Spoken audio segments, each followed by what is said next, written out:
Hormuz প্রণালী খুলতে মরিয়া যুক্তরাষ্ট্র, জাতিসংঘের দ্বারস্থ।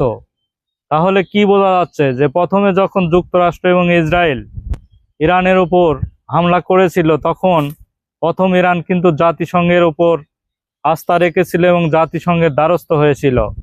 কিন্তু সেই সময় জাতিসংঘ ইরানের জন্য তেমন কিছুই করতে পারেনি, কারণ মোড়ল দেশগুলো যুক্তরাষ্ট্র এবং ইসরায়েল, তাদের উপর দিয়ে আসলে জাতিসংঘ কিছুই করতে পারেনি। এখন শেষ পর্যন্ত বিভিন্ন দেশের সমালোচনার পরিপ্রেক্ষিতে এখন যুক্তরাষ্ট্র জাতিসংঘের দ্বারস্থ হচ্ছে এবং হরমুজ প্রণালী সচল করার জন্য মরিয়া হয়েছে এই যুক্তরাষ্ট্র।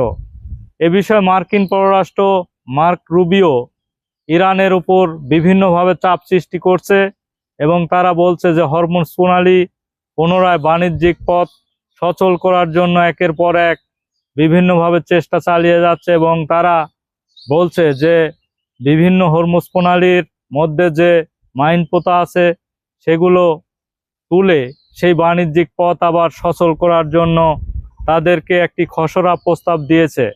কিন্তু এই প্রস্তাবে ভেটো দিয়েছে রাশিয়া এবং চীন। শেষ পর্যন্ত এই প্রস্তাব কতটুকু কার্যকর হবে এটি আসলে সময়ের ব্যাপার। দেখা যাক শেষ পর্যন্ত এই যুক্তরাষ্ট্রের তৎপরতা এবং জাতিসংঘ কোনো সহযোগিতা করে কিনা।